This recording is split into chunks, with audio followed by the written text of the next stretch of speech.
Welcome back sa Free Thinking Pinoy Channel. Ikaw, nakapaglaro ka na ba ng gagamba noong bata ka pa? Yung ilalagay sa stick ang gagamba para maglaban? Di ba't naaalala mo ang sarili mo sa bata na to nung first time mong manood ng gagamba? Kaabang-abang ang bawat engkwentro ng mga mandirigmang ito dahil pareho silang ayaw magpatalo. Kung sino ang matatalo, yun ang babaluti ng sapot. Kung minsan, kung sino ang matatalo, yun ang kakainin. Nakamamanghang panuurin ang tagisan ng gagamba. Pero alam mo ba na sa ibang sulok ng mundo, may mga hayop na mas nakakatuwang panuurin kung paano maglaban. Ang halimbawa nito ay ang mga mantis. Para silang mga kung fu experts habang nakikipag-away. Nakataas kasi ang pareho nilang braso, yung tipong handa na silang manapak pag may lumapit. Dahil sa kakaibang postura ng mga mantis, masasabi nating mahusay silang lumaban. Pero wag mo lang silang ihaharap sa mga pusa. Ang mga pusa kasi ay isa ring kung fu master, kaya't kaya nilang tapatan ang husay ng mantis.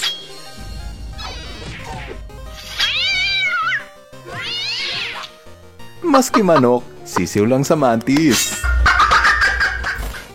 Sa lahat ng mga insekto, ito na ata ang may pinaka nakakaaliw na bardagulan. Ang tagisan ng mga beetles.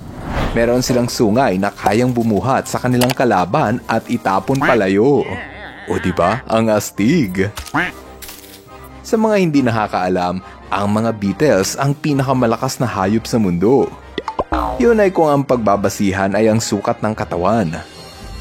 Alam mo ba na ang mga beetles ay kayang bumuhat ng 800 beses na mas mabigat sa kanilang katawan?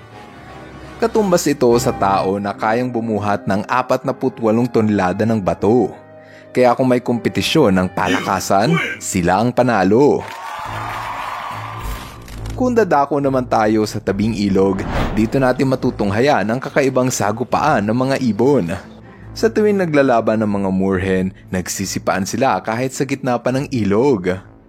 Kakaiba ang ganitong estilo dahil saan ka pa nakakita ng ibon na mas gusto sa tubig kaysa sa lupa. Para silang mga bata na naglalaro sa swimming pool. Oo nga pala, kung nag-i-enjoy ka sa ating kwentuhan, dapat mong pindutin ang like button. Maraming salamat! Tumungo naman tayo sa Australia para panuurin ang isa pang nakakaaliw na sagupaan ng mga hayop. Ito ang mga kangaroo at tsak nakatutuan mo kung paano sila mag-away. Ginagamit nito ang kanilang mahabang binte para manipa, samantala ang kanilang buntot naman ay tumatayong pangatlong paa para hindi sila matumba. Kahit mukha silang cute, siguradong mapaparay ka pag tinadyakan ka ng kangaroo. Kaya kung ako sa'yo, huwag kang pakampante. Sa lahat ng mga hayop, ang salpukan na ata ng kuneho ang pinaka-cute. Para silang laruan na natutong mag-boxing ala Manny Pacquiao. Ano sa tingin mo, masakit ba ang mabugbog ng kuneho? Kung pwede lang sanang tanungin ng babaeng ito kung anong feeling.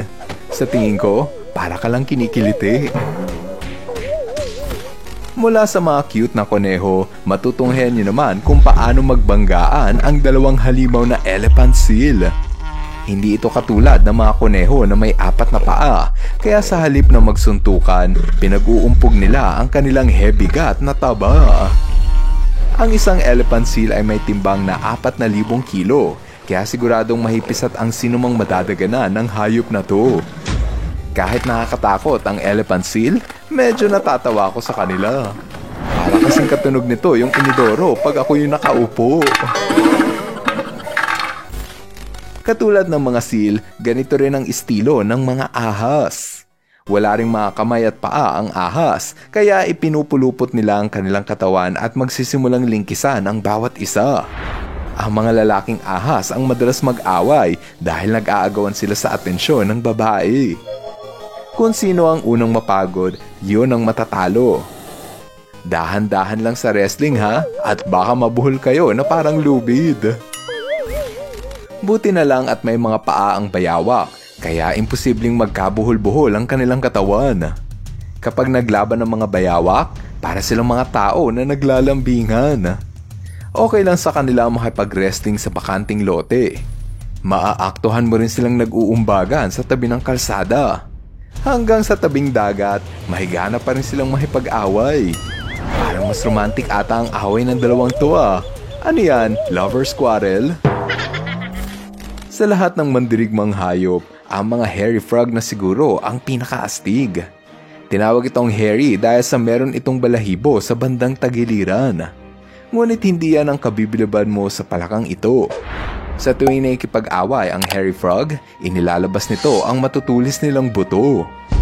Kakaiba ang ganitong estilo dahil saan ka pa nakakita ng palaka na nangangalmot. Para itong kuko ng pusa na pwedeng palabasin. Yun nga lang, ang sa mga hairy frog ay walang kuko at sa halip, matulis na buto ang lumalabas. Dahil dyan, tinawag rin itong Wolverine Frog dahil pareho sila ng superpowers ng X-Men. Akala kasi natin na ang mga palaka ay may hinang hayop.